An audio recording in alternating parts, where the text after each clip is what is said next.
Mon père m'a hurlé, toi et ton fils n'êtes que des sangsues. Alors qu'il mangeait à ma table. Ma mère a ricané. Sans hésiter, j'ai dit, sortez. Vous avez 24 heures.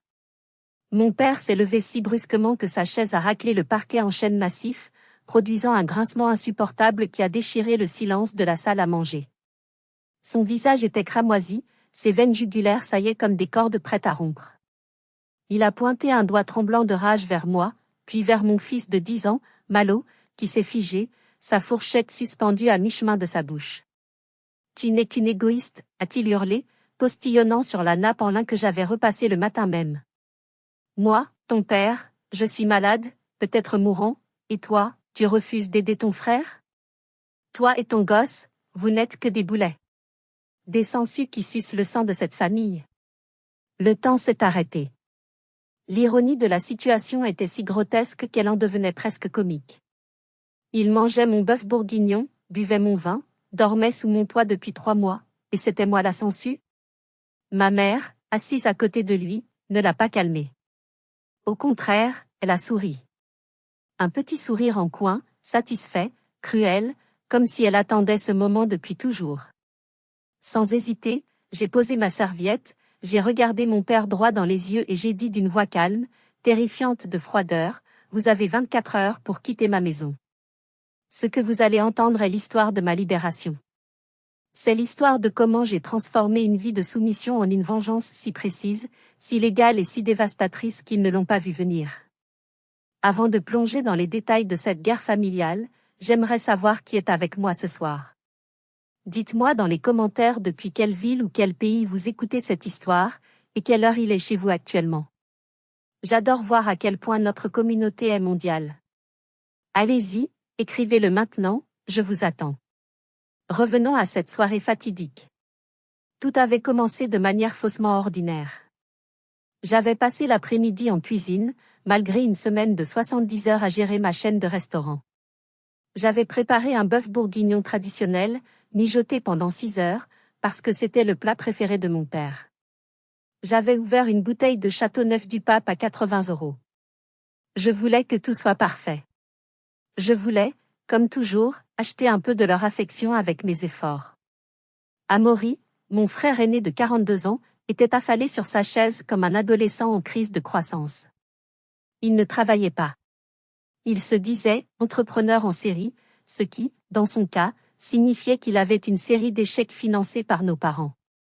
Il tapotait frénétiquement sur son téléphone, probablement en train de vérifier la chute de ses crypto-monnaies, tout en mâchant la viande que j'avais cuisinée avec amour. C'est un peu sec, Garance, a-t-il lâché sans même me regarder. Tu as mis trop de farine dans la sauce. Et ce vin, il a un arrière-goût bouchonné, non? J'ai senti mes muscles se tendre. J'ai inspiré lentement. C'est un grand cru, Amaury. Et la viande fond dans la bouche. Mouais, a-t-il grommelé en repoussant son assiette. De toute façon, je n'ai pas très faim. Je suis trop stressé par mon nouveau projet. L'application de rencontre pour animaux de compagnie. C'est le futur, je vous le dis. Il me manque juste 50 000 € pour le lancement marketing. Il a laissé la phrase en suspens, regardant ma mère, Bernadette. C'était le signal. La chorégraphie était bien huilée. Ma mère a posé sa main sur celle d'Amaury, ses yeux se remplissant instantanément de larmes de crocodile. Oh, mon pauvre chéri. Tu travailles si dur. C'est injuste que le monde ne reconnaisse pas ton génie. Elle s'est tournée vers moi, son expression changeant du tout au tout. Garance, ma chérie. Tu as entendu ton frère? Il a besoin d'un petit coup de pouce. Juste 50 000. Pour toi, ce n'est rien. Avec tous tes restaurants, tu dois gagner ça en une semaine. J'ai serré le pied de mon verre à vin. Maman, on en a déjà parlé. J'ai investi mes économies dans l'ouverture du nouveau bistrot à Lyon. Je n'ai pas 50 000 € de liquidité à donner pour ça. Prêter, a aboyé Amaury. J'ai dit prêter. Tu me prends pour un mendiant? Je te rembourserai avec intérêt dès que l'appli décollera. Comme tu as remboursé les 20 000 pour le projet de distributeur de pizza?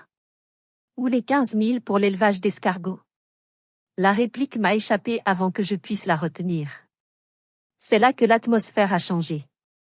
Le bruit des couverts s'est arrêté. Malo, mon fils, sentant la tension, a voulu attraper sa carafe d'eau. Sa main a tremblé. Le verre s'est renversé.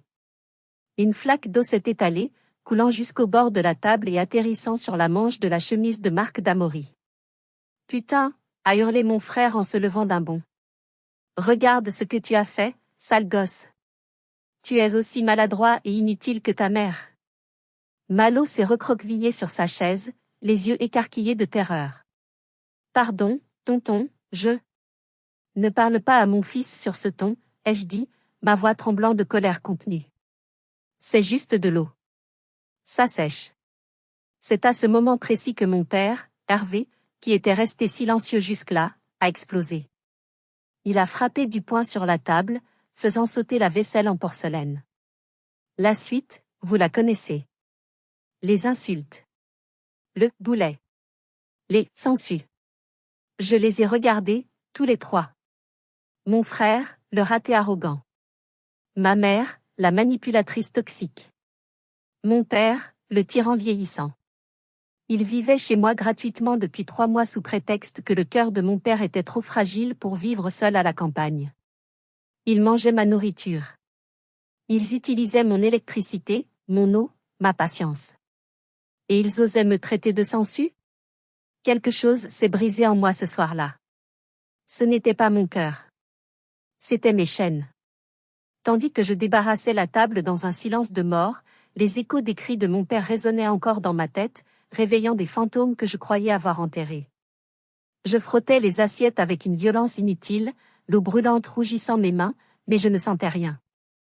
Mon esprit était aspiré par le passé, dans ce que j'appelle mon « musée des cicatrices ».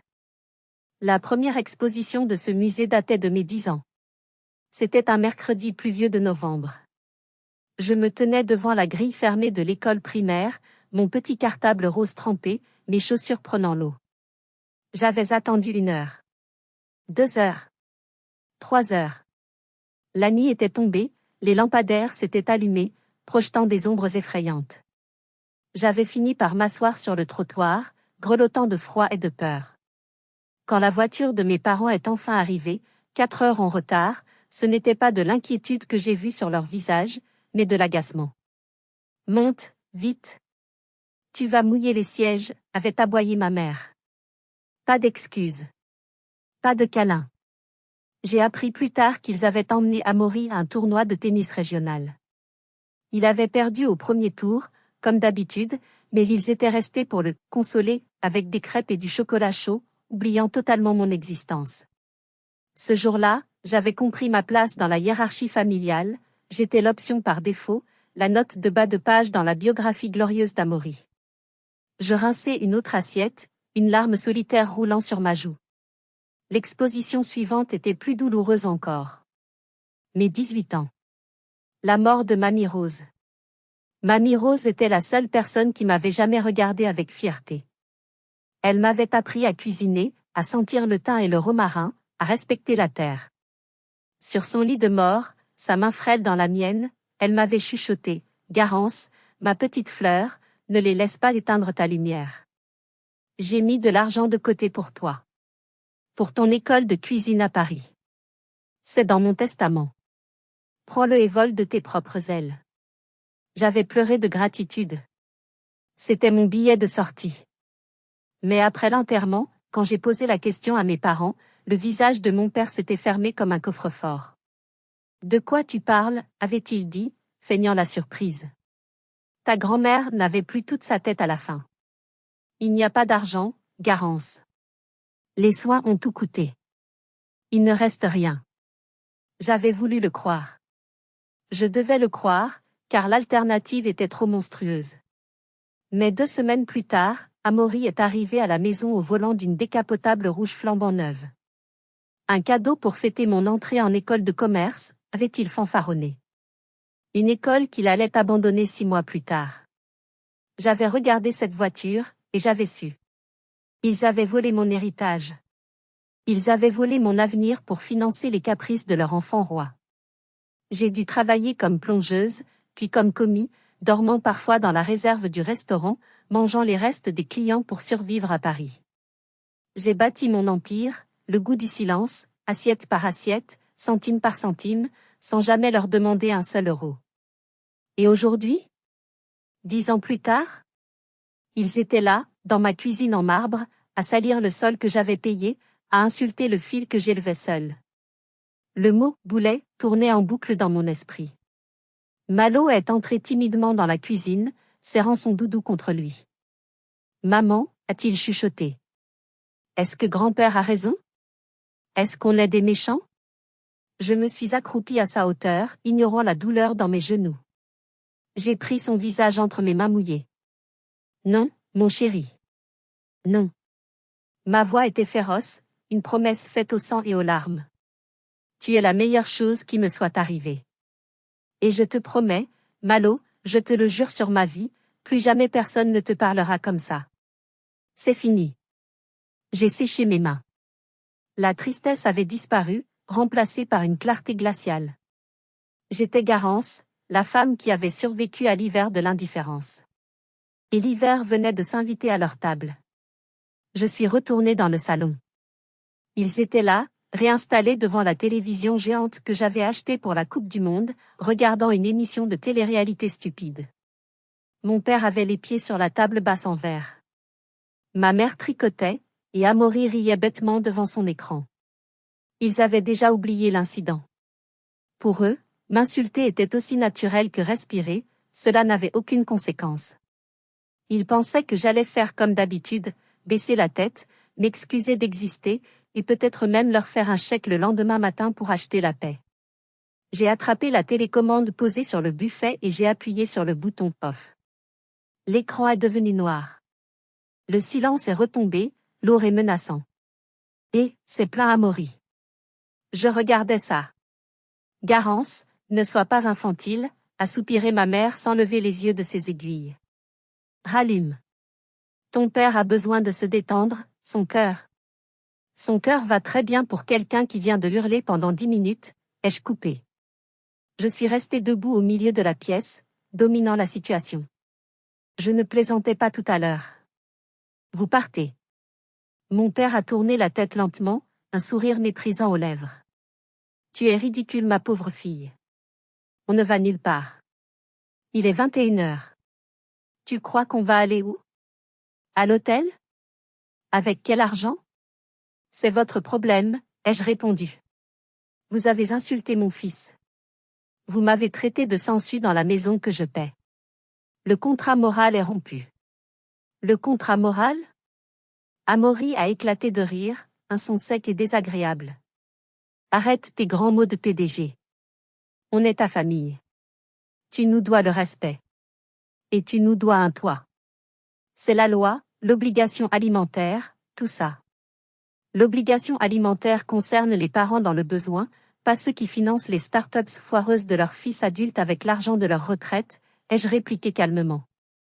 Et elle ne m'oblige pas à vous héberger sous mon toit quand vous êtes abusif. Mon père s'est levé, essayant d'utiliser sa taille pour m'intimider, une tactique qui fonctionnait quand j'avais 12 ans. Tu n'oseras pas. Qu'est-ce que vont dire les voisins? Qu'est-ce que va dire la tante Colette? Que tu as mis tes vieux parents à la rue? Tu ne supporteras pas la honte, Garance. Tu as toujours été faible. Tu as toujours eu besoin qu'on t'aime. Ces mots visaient juste, comme toujours. Il connaissait mes failles. Il savait que j'avais passé ma vie à mendier leur validation. Mais il ne voyait pas que la femme en face de lui n'était plus l'enfant blessé. J'ai sorti mon téléphone de ma poche. J'ai composé un numéro et j'ai mis le haut-parleur. Sécurité privée VIP, bonsoir, ici Marc. La voix grave de l'opérateur a rempli la pièce. Bonsoir Marc, c'est Garance Duval. Code client 88 alpha. Bonsoir Madame Duval. Un problème au domaine? J'ai 3 intrus qui refusent de quitter les lieux. Je leur ai donné un préavis verbal de 24 heures. J'aurai besoin d'une équipe d'escorte demain matin à 8 heures précises pour s'assurer que les lieux sont libérés. Ils peuvent être agressifs verbalement. Bien reçu, madame. Une équipe de 4 agents sera là à 7h55. Doit-on prévoir la police? Pas s'ils coopèrent. Merci Marc. J'ai raccroché. Le visage de mon père était passé du rouge au blanc livide. Ma mère avait arrêté de tricoter, la bouche entr'ouverte. Amaury avait lâché son téléphone. Tu as appelé des vigiles? Pour ta propre famille, a balbutié ma mère, la voix tremblante. Pour des intrus, ai-je corrigé. Vous avez jusqu'à demain 8h. Faites vos valises. Si vous n'êtes pas prêts, mes agents les feront pour vous, et ils sont beaucoup moins soigneux que moi. Je me suis tourné les talons et je suis monté à l'étage, mes jambes tremblant à chaque marche, mon cœur battant à tout rompre dans ma poitrine. Je suis entré dans la chambre de Malo, je me suis glissé dans son lit et je l'ai serré fort contre moi. J'avais peur. Terriblement peur. Mais pour la première fois de ma vie, je me sentais aussi incroyablement puissante. La nuit a été courte. Je suis restée éveillée, écoutant les bruits venant du rez-de-chaussée. Des éclats de voix, des bruits de pas lourds, le son des fermetures éclairs des valises qu'on forçait. Il ne dormait pas. Il complotait. Je savais que le matin serait un champ de bataille. À 7h55 précise, le gravier de l'allée a crissé sous les pneus de 2 SUV noirs. Marc et son équipe étaient là. Des hommes bâtis comme des armoires à glace, en uniforme tactique noir. En les voyant par la fenêtre, j'ai senti une boule dans mon estomac. Étais-je allé trop loin? Non. Je me suis souvenu du visage terrorisé de Malo la veille. Je n'étais pas allé trop loin, j'étais enfin allé assez loin. Je suis descendu. Mes parents et Amaury étaient dans le hall. Ils avaient l'air hagards, mais leurs yeux brûlaient de haine. Tu vas le regretter, a sifflé Amaury en me voyant. Tu ne sais pas ce que tu viens de déclencher. Marc a sonné à la porte. J'ai ouvert. Bonjour Madame Duval. On procède? Oui, s'il vous plaît. Ces personnes partent maintenant. C'est là que le spectacle a commencé. Ma mère, réalisant qu'il n'y aurait pas de négociation, s'est effondrée sur le tapis persan. Une performance digne d'un Oscar.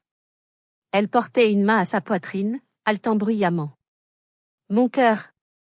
Oh mon Dieu, Hervé, je fais une attaque. Votre fille est en train de me tuer, a-t-elle hurlé assez fort pour que les voisins entendent. Les agents de sécurité ne sont pas des amateurs. Marc s'est approché d'elle calmement. Madame, je suis formé au premier secours. Voulez-vous que j'appelle une ambulance? Si c'est une urgence cardiaque, ils vous emmèneront à l'hôpital public le plus proche, sans vos bagages. La perspective d'être séparée de ses bijoux et d'aller aux urgences publiques a miraculeusement guéri ma mère. Elle s'est relevée, furieuse, en époussetant sa jupe. Ne me touchez pas. Brute. Mon père est sorti le premier, traînant une valise trop lourde, le dos voûté, jouant le rôle du vieillard martyr. Amaury est sorti en dernier. Il a sorti son téléphone et a commencé à filmer, braquant l'objectif sur les agents de sécurité, puis sur moi. Regardez tous, criait-il à son audience invisible. Regardez comment ma sœur milliardaire traite ses parents malades. Elle nous jette à la rue comme des chiens. Partagez ça. Le monde doit savoir qui est vraiment Garance Duval. Je suis resté stoïque, le visage impassible, comme une statue de glace. Je ne lui donnerai pas la satisfaction d'une réaction émotionnelle. Je ne lui donnerai pas de contenu pour son drame. Ils ont chargé leurs affaires dans la vieille berline de mon père. Le moteur a toussé avant de démarrer, un son pathétique qui contrastait avec le luxe de ma villa. Alors qu'il passait le portail, ma mère a baissé la vitre et a craché par terre, en ma direction. Quand le portail s'est refermé derrière eux, le silence est retombé sur la maison. Mais ce n'était pas le silence lourd de la veille. C'était un silence vide. Pur. Je suis rentré, j'ai verrouillé la porte et je me suis adossé contre le bois froid. J'ai glissé jusqu'au sol. J'ai pleuré, non pas de tristesse, mais de soulagement. L'air semblait soudain plus léger, plus respirable. J'ai regardé autour de moi. Pour la première fois en 3 mois, cette maison m'appartenait vraiment. Mais je savais que ce n'était pas fini. Amaury avait une arme que je n'avais pas, l'absence totale de scrupules. La guerre physique était gagnée, mais la guerre numérique ne faisait que commencer. Je pensais avoir quelques jours de répit. J'étais naïve. La contre-attaque a commencé moins de 6 heures après leur départ. J'étais au restaurant principal, le jardin secret, en train de vérifier la mise en place pour le service du midi, quand mon chef de salle, Julien, est venu me voir, le visage blême, tenant sa tablette comme si elle était radioactive. « Chef, vous devriez regarder ça. » Il m'a montré la page Google de mon restaurant. La note, qui était fièrement maintenue à 4,8 étoiles depuis 2 ans, chutait à vue d'œil. Une avalanche de commentaires 1 étoile venait d'être publiée dans la dernière heure. J'ai trouvé un ongle dans ma soupe. Dégoûtant. À fuir. La patronne est une harpie qui déteste les personnes âgées. Si elle traite sa famille comme ça, imaginez comment elle traite ses clients. Nourriture avariée. Intoxication alimentaire garantie. Je sentis mon sang se glacer. C'était Amaury. Il utilisait des comptes bots ou demandait à ses amis virtuels de m'attaquer là où ça faisait le plus mal, mon travail, ma passion. Mais ce n'était que le début. Le soir même, mon téléphone a commencé à vibrer sans discontinuer. Des notifications Facebook, Instagram, TikTok. Amaury avait posté la vidéo. Le montage était diabolique. Il avait coupé mes paroles calmes, ne gardant que l'image des agents de sécurité imposant les pleurs, faux, de ma mère. Il avait ajouté une musique triste au piano. Le titre était accrocheur, SDF à 70 ans, ma sœur riche jette nos parents mourants à la rue. Dans la vidéo, ma mère, assise dans une chambre de motel miteuse, qu'ils avaient probablement choisie exprès pour l'effet dramatique, pleurait face caméra. On a tout sacrifié pour elle. On lui a tout donné. Et maintenant qu'on a besoin d'aide, elle nous rejette. Mon pauvre Hervé, son cœur ne va pas tenir. Les commentaires étaient une fosse septique de laine. Quelle ordure cette fille. Boycotter ses restos. J'espère qu'elle mourra seule. Le lendemain, l'horreur a franchi les grilles de l'école. Je suis allée chercher Malo. Il est sorti la tête basse, ses vêtements couverts de poussière. Il avait un bleu sur la joue. Qu'est-ce qui s'est passé? Ai-je demandé en m'agenouillant, la panique me serrant la gorge. C'est Léo, a-t-il reniflé. Il a dit que sa maman a vu la vidéo. Il a dit que tu es une sorcière et que moi je suis un fils de sorcière. Il m'a poussé dans la cour. J'ai serré les poings si fort que mes ongles ont entamé la peau de mes paumes. Il ne s'attaquait pas seulement à moi. Il s'attaquait à mon fils. Il détruisait son innocence pour quelques likes, pour essayer de me faire plier, de me faire payer. J'ai ramené Malo à la maison, je lui ai mis de la glace sur la joue et je l'ai installé devant un dessin animé avec un chocolat chaud. Puis je me suis renfermée dans mon bureau. J'étais tremblante de rage. Je voulais hurler, casser quelque chose. Je voulais prendre ma voiture, aller à ce motel et leur donner l'argent qu'ils voulaient juste pour qu'ils arrêtent. Juste pour que mon fils ne soit plus jamais frappé à l'école. Arrêtons-nous un instant. Mettez-vous à ma place. Votre famille détruit votre réputation, votre entreprise et maintenant votre enfant se fait harceler à cause de leurs mensonges. La tentation de payer pour avoir la paix est immense. Qu'auriez-vous fait? Auriez-vous cédé au chantage pour protéger votre enfant, ou auriez-vous contre-attaqué au risque de tout aggraver? Dites-le moi dans les commentaires. Je lis tout.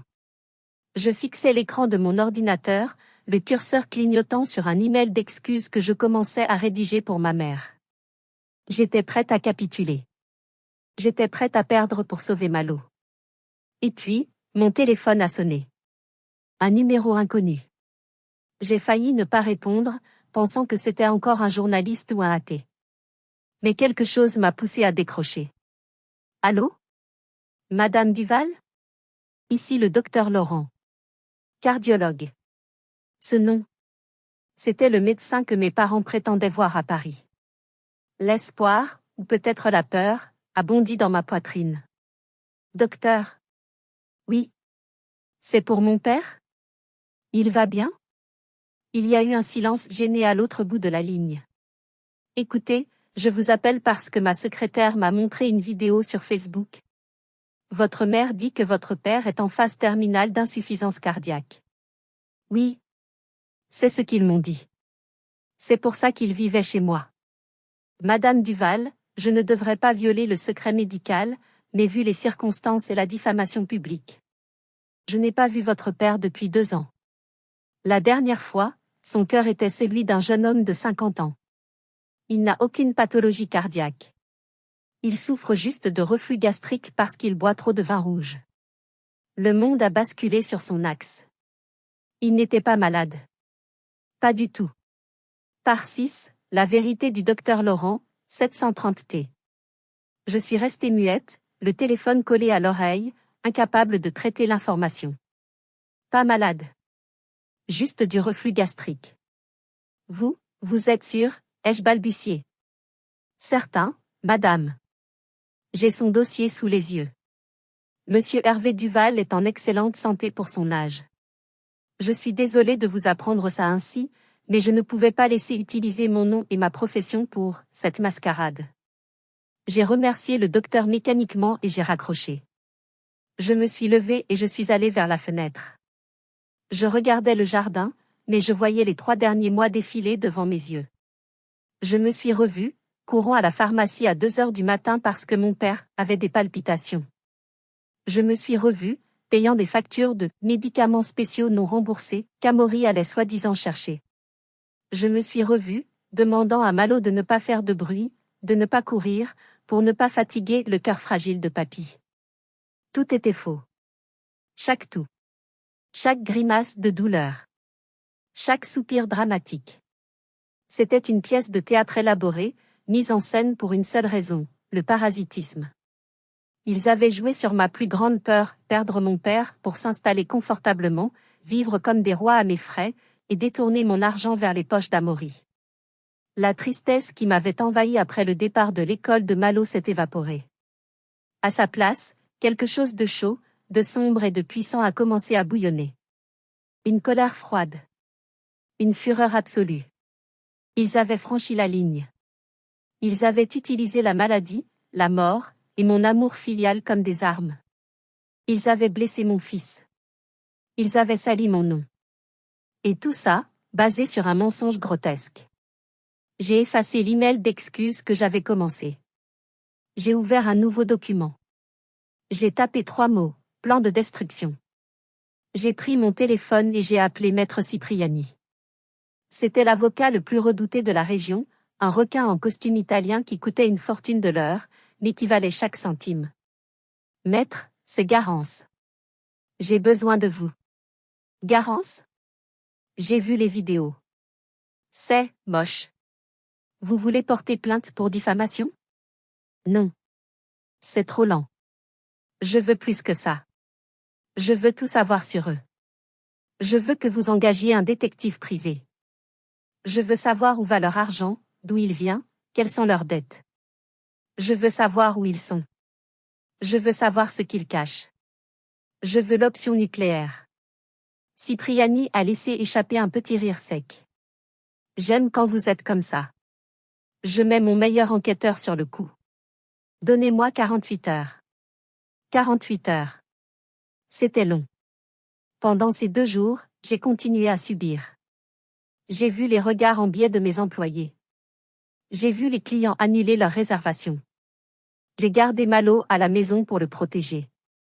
J'ai encaissé chaque coup sans rien dire, sans répondre aux commentaires, laissant mes parents croire qu'ils gagnaient. Le silence est la meilleure arme quand l'ennemi s'attend à des cris. Ils pensaient que j'étais terré dans un trou, en train de pleurer. Ils ne savaient pas que j'étais en train de charger mon arme. 2 jours plus tard, Cipriani m'a rappelé. Sa voix était différente. Excitée. Garance, vous feriez mieux de vous asseoir. On a trouvé quelque chose. Quelque chose d'énorme. Vous saviez pour la ferme de vos grands-parents? La ferme? Elle appartient à mes parents. Ils ont dit qu'ils allaient la garder pour leur retraite. Eh bien, pas tout à fait.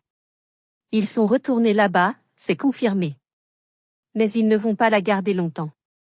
Garance, ils ont hypothéqué la propriété il y a 2 ans. Hypothéqué? Pourquoi? pour obtenir 400 000 euros.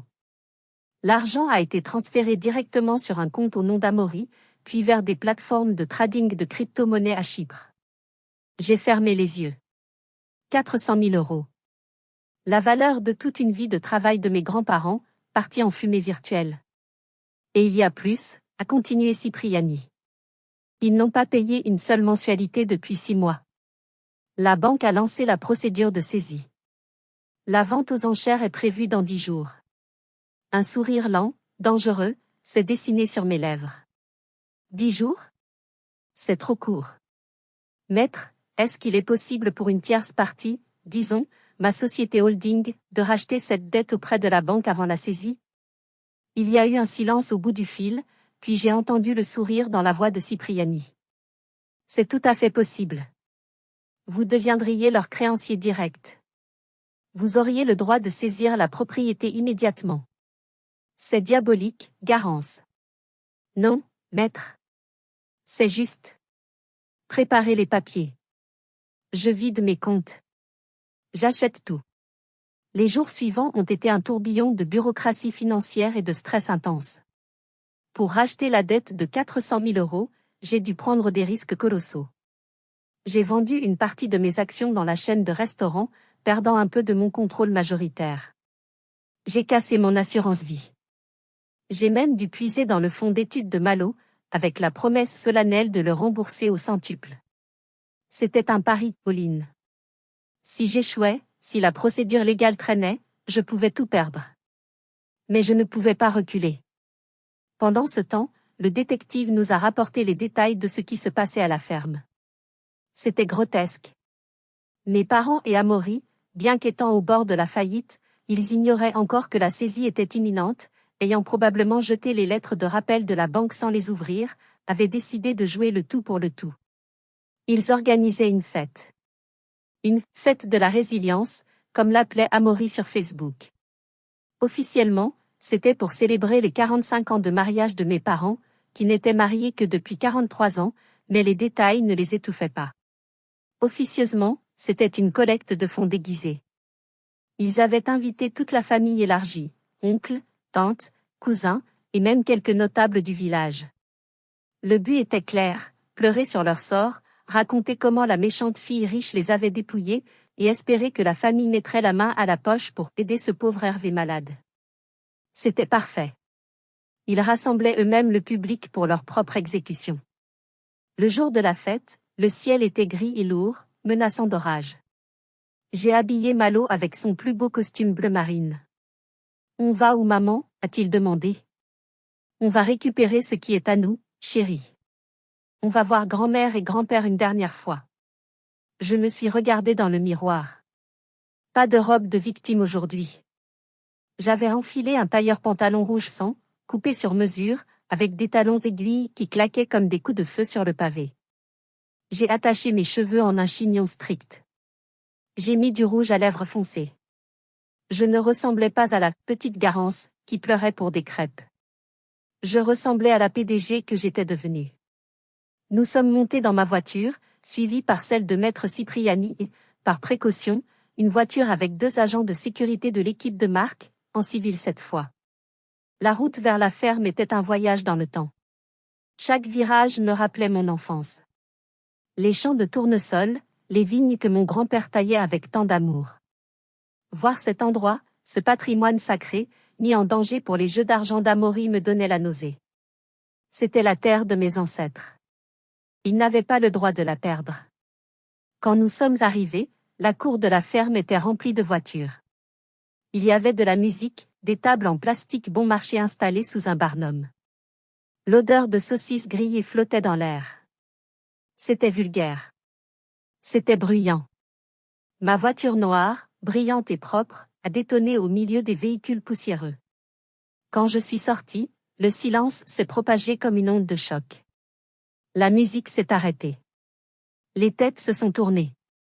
Les verres sont restés suspendus. J'ai pris la main de Malo. J'ai levé le menton.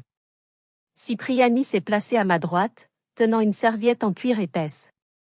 Les gardes du corps sont restés en retrait, discrets mais visibles. J'ai avancé vers le barnum. La foule s'est écartée, créant un passage. Je voyais les regards, curiosité, jugement, peur. Amaury s'est détaché du groupe près du barbecue. Il tenait une bière à la main, le visage déjà rouge. Il a ricané en me voyant. Tiens, tiens. Regardez qui voilà. La fille prodigue. Il a écarté les bras de manière théâtrale. Tu viens enfin t'excuser? Tu as apporté ton chéquier pour racheter ta conscience? Ma mère est arrivée derrière lui, jouant son rôle de martyr, un mouchoir à la main. Garance? Tu oses venir ici après ce que tu as fait? Tu veux nous achever? J'ai continué d'avancer jusqu'à ce que je sois au centre de la cour, près du micro qu'ils utilisaient pour les discours. Je ne suis pas venu m'excuser, ai-je dit. Ma voix était calme, mais elle portait loin dans le silence de la campagne. Et je n'ai pas apporté de chéquier pour vous. J'ai apporté la vérité. Mon père s'est levé de sa chaise trône. Dégage. C'est ma maison ici. Tu n'es plus ma fille. J'ai souri. Un sourire qui ne montrait pas les dents, mais qui était tranchant comme un rasoir. Ta maison? J'ai regardé Cipriani. Il m'a tendu le dossier. C'est drôle que tu dises ça, Hervé. Parce que selon la banque, et selon ce document officiel signé ce matin, cette propriété ne t'appartient plus depuis midi. L'histoire vous ferait réagir comment, vous? On veut lire vos avis dans les commentaires. Et dites-nous, vous êtes d'où? L'histoire n'est pas terminée, continuons à écouter l'histoire. Un murmure a parcouru l'assemblée. Les cousins se donnaient des coups de coude. La tante Colette a ajusté ses lunettes pour mieux voir. De quoi tu parles, a aboyé mon père, mais j'ai vu la première fissure de doute dans ses yeux. C'est des conneries. Vraiment? J'ai ouvert le dossier. Amaury, peut-être veux-tu expliquer à tout le monde pourquoi tu as convaincu papa et maman d'hypothéquer la ferme familiale il y a 2 ans? Pour 400 000 euros? Tous les regards se sont tournés vers Amaury. Il a blêmi. C'était un investissement. Pour le bien de la famille. Un investissement dans quoi, ai-je poursuivi impitoyablement. Dans Cryptomundo Guy? Parce que d'après les relevés bancaires que j'ai ici, tout est parti en fumée. Zéro. Nada. J'ai jeté les copies des relevés bancaires sur la table devant lui. Les feuilles se sont éparpillées comme des confettis de honte. Tu mens, a crié ma mère. Mon fils est un génie. Il a juste eu de la malchance. La malchance, c'est de perdre un billet de loto, maman. Perdre la maison de tes ancêtres, c'est de l'incompétence et du vol. J'ai fait un pas de plus. La banque allait saisir la ferme la semaine prochaine. Vous alliez être expulsés. Tous. Sans rien. Et alors, a craché mon père, essayant de reprendre le dessus. Qu'est-ce que ça peut te faire? Tu es venu pour te moquer? Pour racheter la maison et nous humilier? J'ai racheté la dette, oui, ai-je confirmé. Ce qui fait de moi la propriétaire légale de cet endroit. Maintenant. Tu ne peux pas nous mettre dehors. C'est illégal. C'est l'hiver, a hurlé Amaury. Cipriani s'est avancé, ajustant sa cravate. En fait, monsieur, comme il ne s'agit pas d'une location résidentielle principale protégée mais d'une exploitation agricole commerciale en faillite, et vu les clauses de saisie immédiate que vous avez signées imprudemment pour obtenir ce prêt à taux variable. Oui, nous pouvons. Vous occupez illégalement la propriété commerciale de ma cliente. Le piège s'était refermé. Mais je n'avais pas fini. Il restait le coup de grâce. Mais avant de parler de votre expulsion, ai-je dit, en sortant mon téléphone. Parlons de ton cœur, papa. J'ai connecté mon téléphone à l'enceinte Bluetooth qui servait pour la musique. Non, a crié ma mère, comprenant soudain ce qui allait se passer. Elle s'est précipitée vers moi, mais un des gardes s'est interposé calmement. J'ai appuyé sur lecture. La voix du docteur Laurent, claire et professionnelle, a retenti dans toute la cour. Monsieur Hervé Duval est en excellente santé pour son âge. Il n'a aucune pathologie cardiaque. C'est une mascarade? Le silence qui a suivi était assourdissant. Plus lourd que celui du dîner. Plus lourd que tout. Les membres de la famille regardaient mon père avec horreur. Ils avaient donné de l'argent. Ils avaient compati. Ils avaient partagé les cagnottes en ligne. Et tout était faux. Tu n'es pas malade, a demandé tante Colette, se levant lentement, sa voix tremblant de rage. J'ai donné 500 € de ma retraite pour tes médicaments, Hervé. Mon père s'est ratatiné sur sa chaise. Pour la première fois de sa vie, il avait l'air petit. Et il y a une dernière chose, ai-je dit, ma voix se brisant légèrement sous le poids de l'émotion. J'ai sorti une vieille enveloppe jaunie de ma poche intérieure. En rachetant la dette, la banque m'a donné accès au coffre-fort scellé qui était en garantie. Regardez ce que j'y ai trouvé. J'ai levé la lettre. C'est le testament original de Mamie Rose. Celui que vous avez caché. Elle m'avait laissé de l'argent. Pas beaucoup, mais assez pour mes études. Vous avez imité sa signature. Vous m'avez volé. Vous m'avez laissé dormir dans la rue à Paris pendant que vous rouliez en décapotable. Les larmes coulaient sur les visages de l'audience. Pas pour eux. Pour moi. L'opinion publique venait de basculer totalement. Vous êtes des monstres, a murmuré un cousin. Amaury, sentant le sol se dérober, a perdu la tête. Il a attrapé une bouteille de vin vide et s'est jeté sur moi avec un cri de bête sauvage. Je vais te tuer. Salope. Tout s'est passé très vite. Malo a crié. Les gardes ont bougé comme des éclairs. Avant qu'Amaury ne puisse m'atteindre, il était plaqué au sol, le visage dans la boue, le bras tordu dans le dos. Police, a crié quelqu'un. Les sirènes approchaient déjà. Cipriani avait tout prévu. La scène qui a suivi était d'un chaos presque biblique.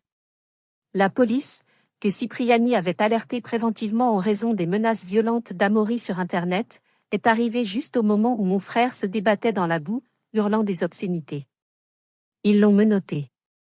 Pas pour l'agression, mais parce que Cipriani avait déposé le matin même un dossier complet pour fraude, abus de confiance et faux et usage de faux concernant le testament de ma grand-mère et les prêts bancaires frauduleux. Lâchez-moi. C'est ma sœur la voleuse, bavait Amaury, l'écume aux lèvres, alors qu'on le poussait dans la voiture de police. Personne ne l'écoutait. Ses propres cousins le filmaient avec leur téléphone, mais cette fois, la légende ne serait pas à sa gloire.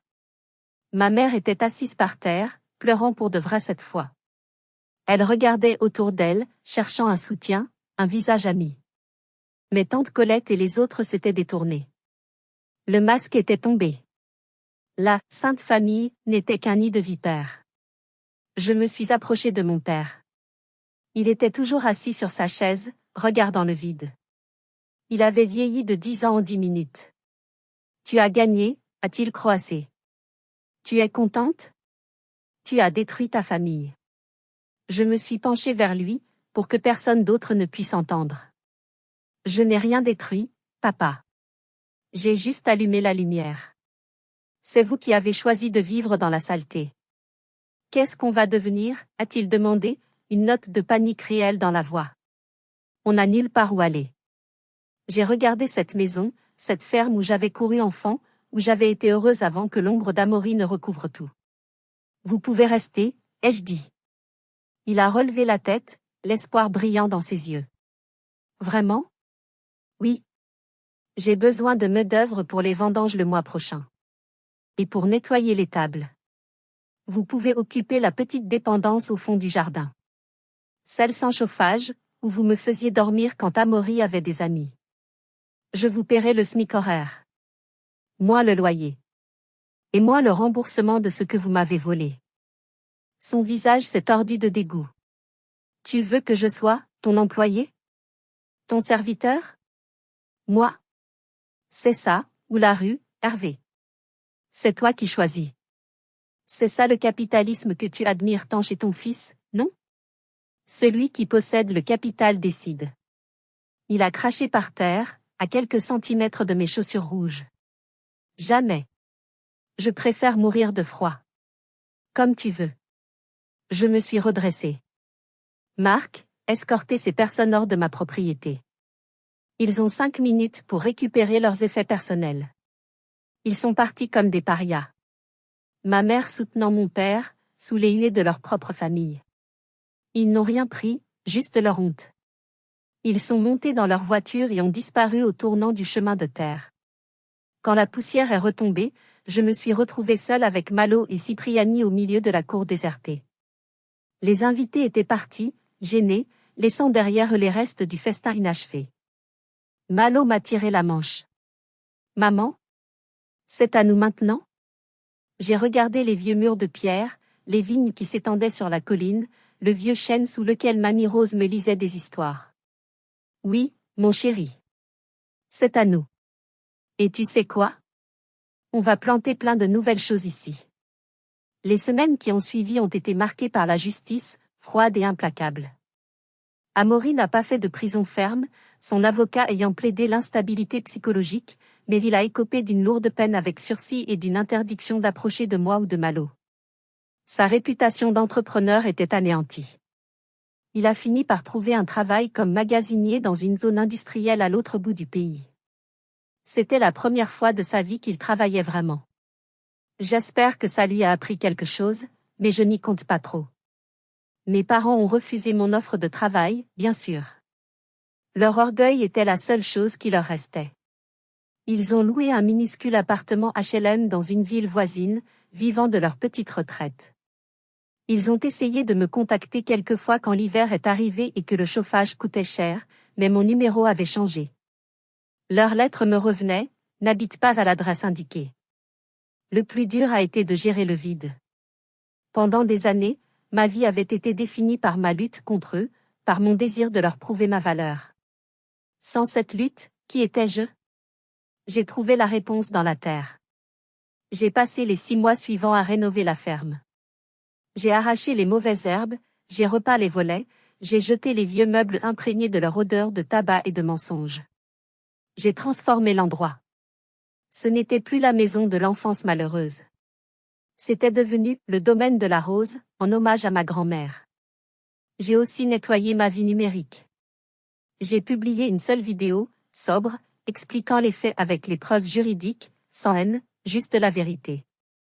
Les commentaires haineux ont disparu, remplacés par des excuses et du soutien. Mais je ne les lisais plus vraiment. Je n'avais plus besoin de l'approbation des inconnus. Un après-midi de printemps, 6 mois après le massacre de la fête, j'étais dans le jardin avec Malo. Nous plantions un olivier. L'olivier est un arbre lent, patient, qui demande du soleil et de la paix.